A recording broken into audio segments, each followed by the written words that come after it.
that feels painful to a lot of people. And this is the thing, I've been talking to a lot of sales teams lately, and it's like, look, you don't have to do it. But that means you got to still send the popcorn tins. You got to send the Christmas cards. You got to go out to the golfing. You have to find other ways. Right. And so you can't think about things like being a thought leader in the content management as, oh, it's nice to have, or, oh, that's just somebody trying to be, an influencer and be bigger. No, it's actually, at the end of the day, it's a strategy to reduce ZMOT. And they've chosen to lean on that more than relationships, cold calling, steak dinners, etc.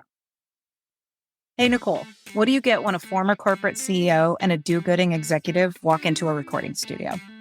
Well, Erin, nothing, because the two of us are usually on my couch or Zoom because wine. You get a podcast created for Gen X women who are bought into the corporate world, but fed up with the BS. I know. It's how to thrive the 9 to 5 or 6 or 7. Yeah, it's career therapy. It's comedy. It's definitely full on authenticity. Basically, we give you tangible strategies to rise in your career without compromising everything else. Because work doesn't have to suck. Are you starting or not? I don't even know. No, we don't even know. We don't. I don't know. We're just starting. You just told me you have to tee this up because I hate surprises. Why do you hate surprises? I hate surprises. No. Okay. I'm going to clarify for everybody the difference between a surprise and being spontaneous. I love to be spontaneous, right? That is something you do in the moment that you have decided to do. You are a partner in that decision. I don't like surprises because I have zero control as to what the inputs and outputs of a situation are. I don't have a freaking surprise for you because it's in our document, because we have a document. Busted. That's a document. Busted. Is it highlighted in yellow? It is. And you said, I'll take a look at the stuff. So, I'm calling BS on your surprise shit because I put that in there like 3 weeks ago. So, well, listeners, it's a surprise because if Erin writes it, I don't read it. You don't read it. And if I do. Stuff, I don't read it because I do. Oh, come on. This time. The topic that I added that we recorded on, I kept that to how many, the first time I did a topic, it had how many words? It was not a dissertation this time. I will give you that. It was not. It had maybe 300 words. I was so proud of myself. Yeah. 300 words. Okay. So there's a topic. There's a topic. Oh, okay. And here I am congratulating myself about how short mine was. The reason why I missed this topic is because Erin has 2 bullet points. To me, I didn't finish the details. I just put in the topic heading, and actually, I didn't even call it what we were going to call it. So yeah. So okay, one, maybe I missed it or glossed over it, but it kind of just looked like a title and a date. Yeah, so pretty much, it does look like a date because I said the 7-11-4 rule. That's right. I thought it was a date. I thought this was the date. I thought we were doing something on 11-4. 7-11-4, which is basically a month before I got married 20 years ago. Yeah, exactly. I thought, oh, okay, here we go. Actually, 7-11-4 could possibly be the day I got baptized because that was a month before. Remember when I got baptized in the pool in the bathing suit? A month before I got married. I do remember that. Or maybe it was longer than that. But I thought, oh my God, Erin's getting Jesus. This is so nice. Oh, Erin is washing away 29 years of sins is what Erin was doing. Smartest baptism ever. Midwestern Protestant values. Dude, you didn't know me. You didn't know me in high school and college. There was a lot of crap to wipe away. Oh, well, that's okay. I'm working on it now in my older life, tomato. So here's the topic I want to talk to you about because it's something that's really helped me frame out why freaking authenticity is so critical. And it's something I stumbled upon in one of the books I was reading a couple months ago. And it's called Zero Moments of Truth, or ZMOT. Have you ever heard of Zero Moments of Truth? No. But also ZMOT reminds me of ZMOT. That I'm sorry. It reminds me of that. Okay. This is the Jolly Rancher drink.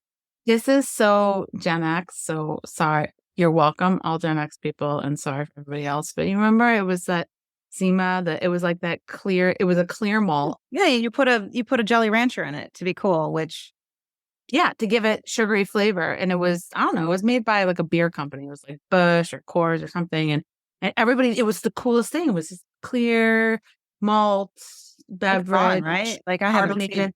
Yeah. And now all of a sudden what's cool again is carbonated malt beverages and carbonated everything beverages. So I was like, you know what? Once again, Gen X, we were ahead of our time. Bring back ZMOT. But other than bringing back ZMOT, we now instead have similar concepts in the working world. ZMOT. Well, you need to know what ZMOT is. So ZMOT, zero moments of truth, is this concept that was really started by a Google employee about 20 years ago, but it's widely sort of adapted and accepted in the marketing world. And the concept is there used to always be this first moments of truth concept in marketing and selling, which is essentially, think about if you go into the grocery store and you see a new type of cereal. And you decide whether to buy it or not. That's a first moment of truth. So as marketers, they think about, okay, how do we capture people in that first moment of truth when they see our product and we try to get them to purchase it? And this concept that was introduced about 20 years ago was, you know what? That's not as important. There is something called zero moments of truth. And zero moments of truth is that time before people make a decision to purchase from you, to hire you, to do business with you, to buy your shit, etc. Right? And it's always been around, but it's morphed with social media and blogs and the internet, et cetera, et cetera. And so essentially what the zero moments of truth theory says is that people need to have 7 hours of interaction with you. Across 11 interactions. And 4 locations before they get to a place where they feel comfortable doing business with you, hiring you, buying from you, etc. Right?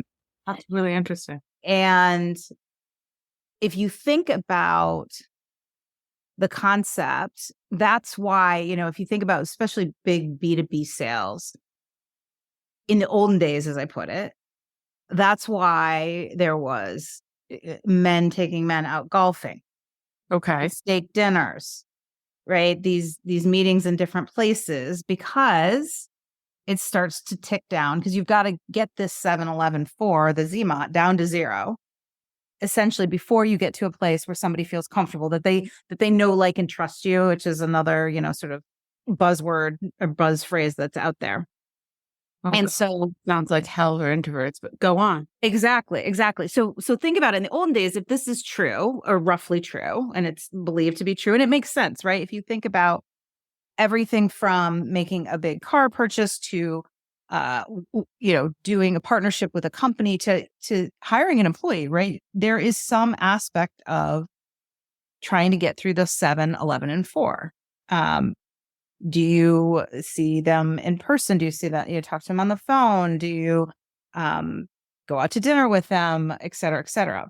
And so in the olden days, that's why it was so important that you did sort of old school sales stuff, like the golf. Because you think about golf right there, you get rid of, 4 to 5 hours of the hours. You check off another location. You get to know somebody, right? It's about really sort of, I hate golf. Like, I hate to see it in a good light. Geez, I see what you're saying, right? Right.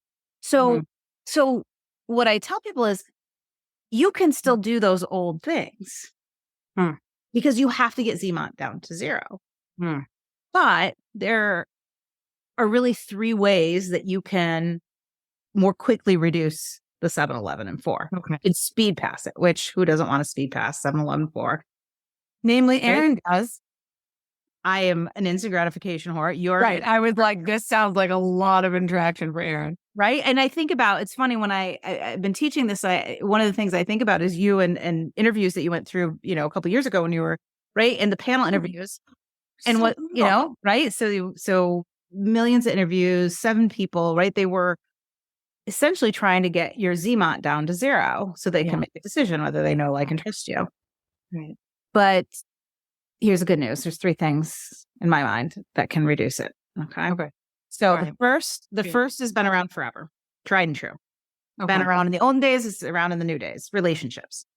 Relationships. Meaning if you're introduced to somebody who's hiring, or if you're introduced to somebody as a potential business partner, or potential client, we all know that speeds up a potential sale, if you will, right? That reduces the ZMOT a lot quicker. That's the good news. The bad news is we don't always have that, right? We don't necessarily always have a relationship we can lean on, et cetera, et cetera. Right. The second thing, which so many people also go, ugh, is content. That's where, the biggest thing with the new age comes, right? And so some of this can be passive, is what you're saying. Correct. So, for example, back to the LinkedIn thing that we've talked about, we talked a couple episodes ago, we talk about people I talk to, most people are like, I don't want to put more content. I don't want to be on LinkedIn more. I don't want to put myself, there are so many people in this world, including people in sales, that are lurkers, passive, etc. Yeah, like voyeurs, right? My message is that's totally fine. But that means you have to do the other shit to get the ZMOT down. It's like there's a balance here. You got to get ZMOT down to 0. Roughly down to 0, 7, 11, 4. And you can pick.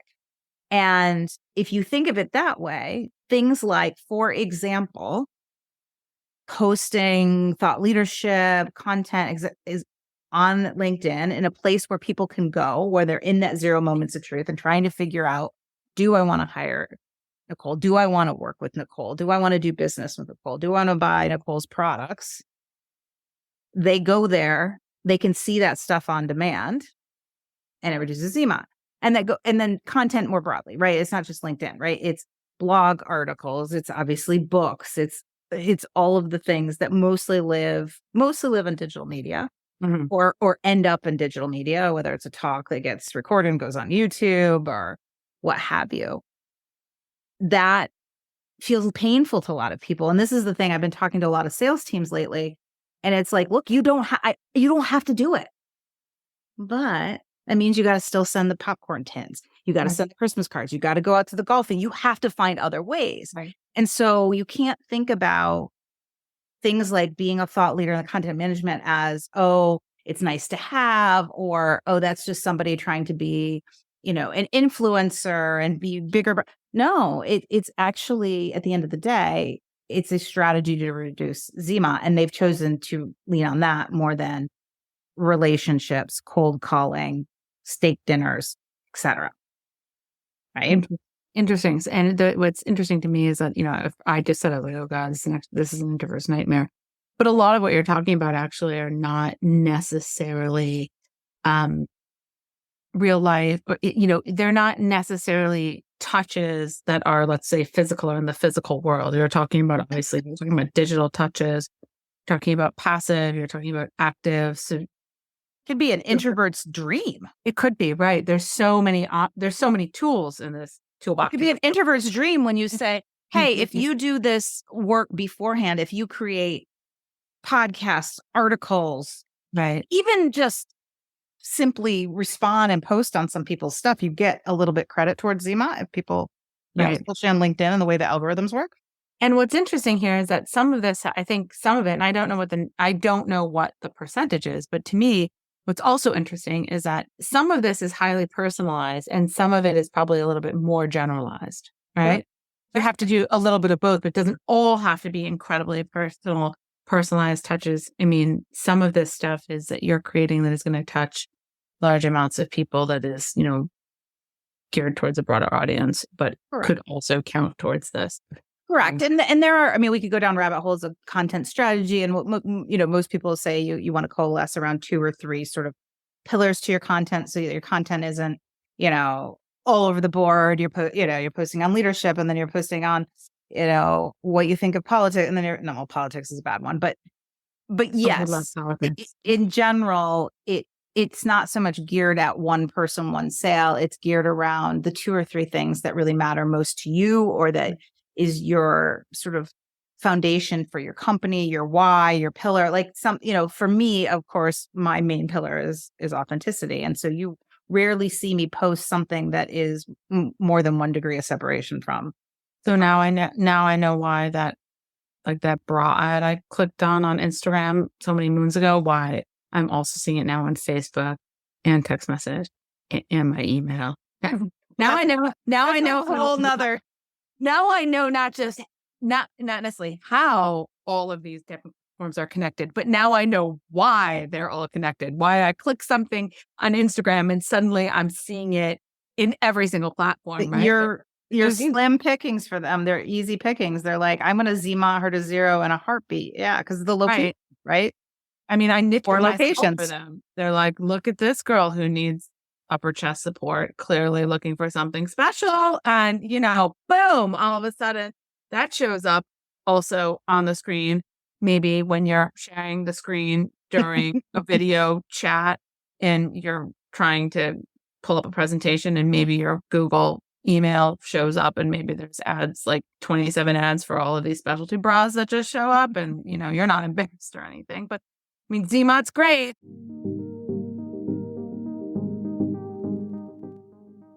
Hey, Erin here. Look, I am so happy you're here listening to the Because Work Doesn't Have to Suck podcast. But I'm also guessing that some days it can be tough to get over here. And you may not always have the time to throw in your earbuds for half an hour or an hour. So if you also want career and leadership tips, inspiration, and quite frankly, professional pot stirring, the best bite-sized way to get that from me is to connect on LinkedIn. Almost daily, I share tips, inspiration, and humor to help you, maybe you're a less than authentic boss too, be more authentic at work. You can find me by searching my name. I'm literally the only Erin Hatzakostas in the world, or at least the online world. So if you can spell it, you can find me. Or we make it easy. You can scroll down to the show notes and click the link there. See you there.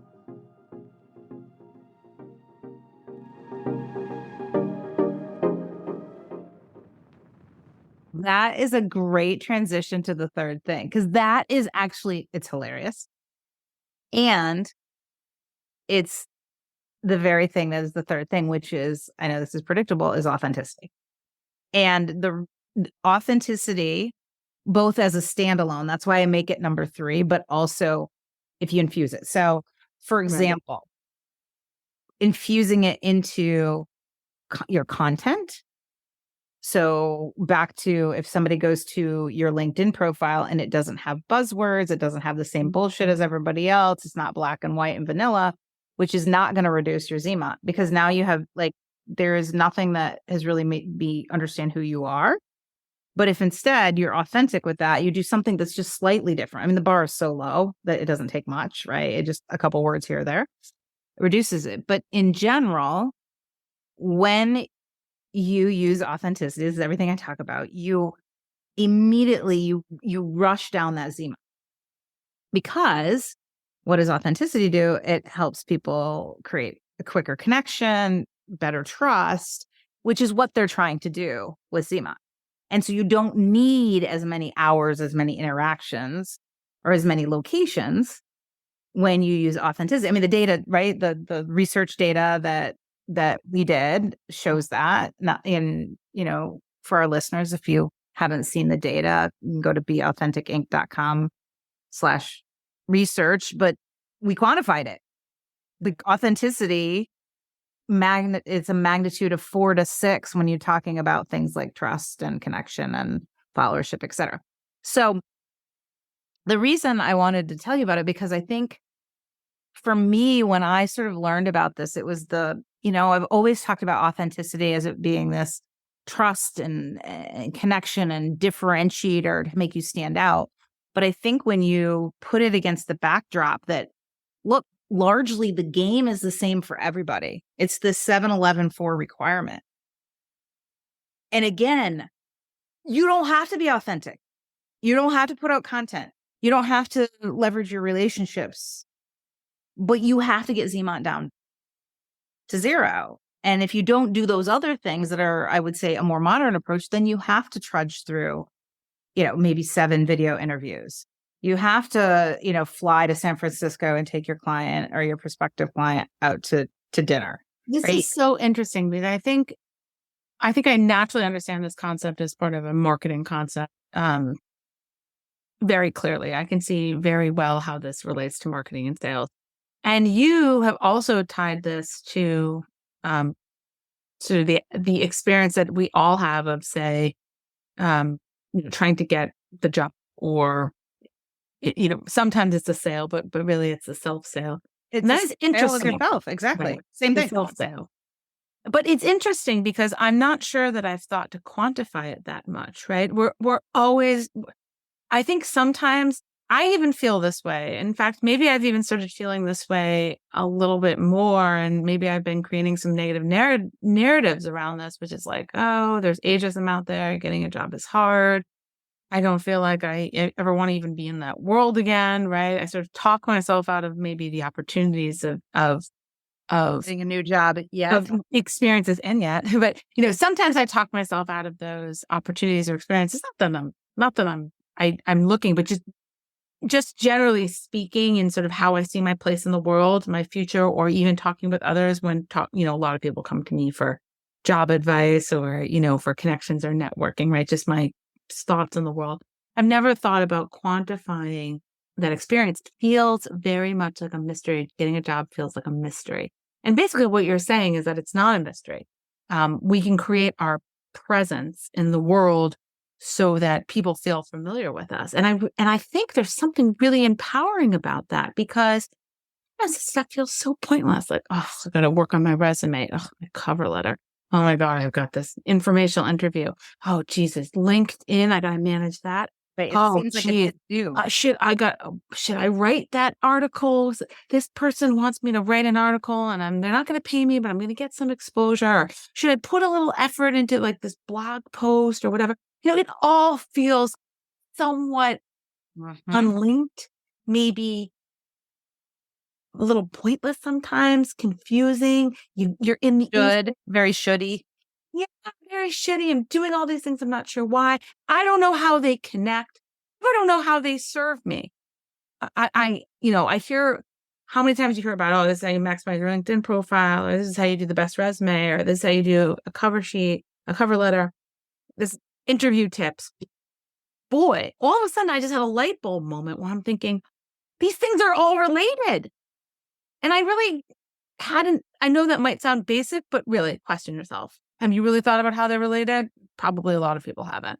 Yeah. How do you make them related? How do they suddenly become less chore-like, much more exciting and interesting, and maybe have common themes or connected? Or maybe people are natural marketers or entrepreneurs are doing these things, but when you're just out in the world sort of selling yourself, being part of the 9-to-5 crowd, you're not thinking so much. This concept is really empowering for thinking about how all these tools make us familiar to people, and right? how you can create your own. I mean, I think you hit the nail on the head, especially as it relates to job hunting. I think so many people I know this. I had a coaching client today that, always is sort of searching for the right answer of what to do next. And I told him today, because he's like, well, there's a couple different paths, and what should I do? And I said, you need to be a detective. Right. And just like a detective, each case is different. But I will tell you how a detective does not solve a case. Sitting inside their office drinking coffee, banging on a computer. They go out and they talk to people and they ask feeling questions bad about themselves, right? Or like feeling bad about themselves, or telling themselves, this is so stupid, I can't believe I have to do this thing, or whatever, right? But they do it, and they do it in their own way. And I think you hit the nail on the head. What I love about this is, when you're thinking about job hunting or sales, like, look, first of all, there is no one right answer, which everybody will be like, yeah, I know. And I know there's a bunch of different techniques, but when you understand the intent, which is something I talk about in the 50% rule, the importance of intent, you get so caught up in what is the playbook, what's the right way to do it, instead of saying, well, overall, what is the intent? Right. And what I'm saying here is the intent is you need to speed past people through the 7-Eleven to get to a place where they feel like they know you, that they're comfortable, they know who you are, they can trust you, and versus other people, right? Because it's usually not just you in a vacuum. And then it's like, you know what, Nicole, I don't give a crap how you do it. Here are the tools. But what often happens is most people go, oh, well, things like posting content doesn't look so bad anymore. Or being a little more authentic in the way I write my emails or I give a sales presentation, all of a sudden doesn't feel so shouldy. It feels like, oh, I picked that over, flying to San Francisco and going out to dinner and golfing. But you have your because I know the matrix. intention, Right. and I see how, writing that article, to your point, or doing that thing, I had the intention. I had this exact conversation with a friend of mine who is, having taken some time off, is coming back into a career, and she's very highly skilled, very highly educated, and is also caught up in some of these shoulds, and was even saying to me, yeah, I've been asked to do these articles. And I don't know if I should, feels very shouldy. I don't know what the point is. It could be interesting. And my feeling was like, hey, well, you know what? You really like to write. So, you've been feeling a lack of a creative outlet. Why don't you consider it like a creative outlet? What I might have said, though, is like, that's all well and good, but also, hey, this is a touch point. This is a touch point. Here are all the here. If your ultimate goal is to get employed, right? This is one of your touch points. You are doing something productive. Here's the calculus. You're doing something productive. And this will very likely, negate a couple of interviews in the future for each company. Or handshaking, going out to some trade meeting that you don't want to go to or something like that. This is a conversation piece. You go to said networking event. Now you have something you're talking about. Like, oh yeah, I just write this article about, coping with Alzheimer's disease and family members and, tool tips and tricks or whatever it was. And, or, effective sources of funding for, urban education system. Whatever you're talking about, now you suddenly also have something additional that you can almost sell them, offer them. Like, I'm meeting you, this is great. Also, here's some additional content and knowledge about me and what I think and what I do that you can look at. The podcast is a lot like that for me. I used to be scared of the podcast. I thought, oh God, I'm never going to get hired. No one's going to take, like, how can I have a podcast and be talking about all these personal and professional things and dropping EPS bombs and, telling funny stories? No one will ever want to hire me. And what I realized is, people have lots of reasons not to hire me, but this probably isn't the one. And this is it's a huge amount of insight and a touch point. And the people that you don't want to hire you aren't going to, which is also, what you're trying to avoid. You only, it's bi-directional. Yeah. Right. You want to fend off those people that, 3 weeks in you have regret because you're like, I'm miserable and I can't be around these people. As we said in the prior episode, and yet collect the data. You have to collect the data. This is one of the ways to collect the data, right? Like, this is how we go out and figure out, if you like me and they like you, and, if you're going to gel together professionally, personally. ZMOT. I never really thought about that, but me, I like acronyms, also like mathematical equations. So suddenly this is really such a bad surprise. No, because I can be like, oh, I can check this off and then I can go eat my frozen pizza in my attic by myself. Now that it's freezing cold and I can't taste it because your roof of your mouth is burnt off. Did you have more than one high noon? Because I had two. Okay. Like that thing, you've been nursing that thing. No, I don't have a full 6-pack under my desk. I just had a couple. They go down so easy, Erin. And like I told you, I feel like I deserve an award for. Somebody left those in your fridge because I've never seen you drink a seltzer, a hard seltzer. I don't think. No, I bought them for guests that were coming over. So I had I did have a social event and had a couple of them left. Mostly I've been drinking wine. But I don't drink alone, and so you are my reason to drink today. Thank you very much. Thank you, podcast, for giving me a reason to drink. You're welcome. Good job on rushing your ZMOT right down to 0. That's right, baby cakes. I'm on it. I'm gonna drink my Zima and work on my Zima. This is like, it's not a malt beverage, but it's almost like a Zima. Love it. Love you. Thank you for introducing this concept to me. It's making me feel a lot more control of my life and the interactions that I absolutely have to have in order to make an impression. And then the ones that I can forego. Exactly. There you go. Put them in the trash. Perfect. I love it. Thank you. You're welcome.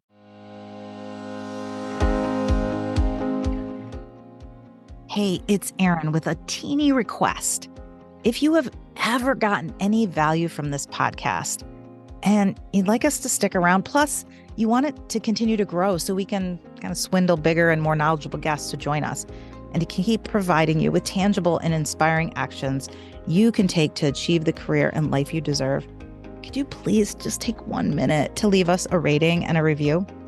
Those reviews go a long way in attracting guests to the show, and candidly, they really make Nicole and I's day. We see you. We really do. So when you have the time and inspiration, we'd love to see a rating and review from you. Thank you.